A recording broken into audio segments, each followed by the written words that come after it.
దేవుడి కృప ఏంటంటే మనం యూరిన్కి వెళ్ళడం కూడా దేవుని కృపే, మోసనికి వెళ్ళడం కూడా దేవుని కృపే, మన బ్లడ్ మంచిగా ఫ్లో అవడం కూడా దేవుని కృపే, మనకి చెమట పట్టడం దేవుని కృపే, మన బాడీలో ఏం జరిగినా దేవుని కృపే, మన తల, మన కండరాలు, మన ఎముకలు, మన సత్తువు, ప్రతిదీ ఎవరు చెప్పండి? దేవుని కృపే.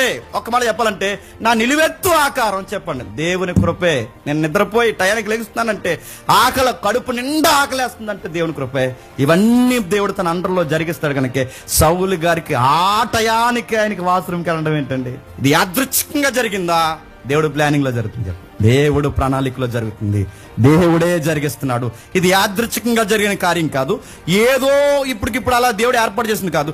అది పక్కాగా దేవుడు తన కథను నడిపిస్తున్నాడు. అందుకే చరిత్రలో దేవుడు కలగజేసుకుంటాడంటే కలగజేసుకుంటాడు, రాజకీయంలో దేవుడు కలగజేసుకుంటాడు, వ్యక్తుల జీవితాల్లో దేవుడు కలగజేసుకుంటాడు, ప్రతి సందర్భాన్ని దేవుడు కలగజేసుకుంటాడు. ఆయన ఏ విషయాన్ని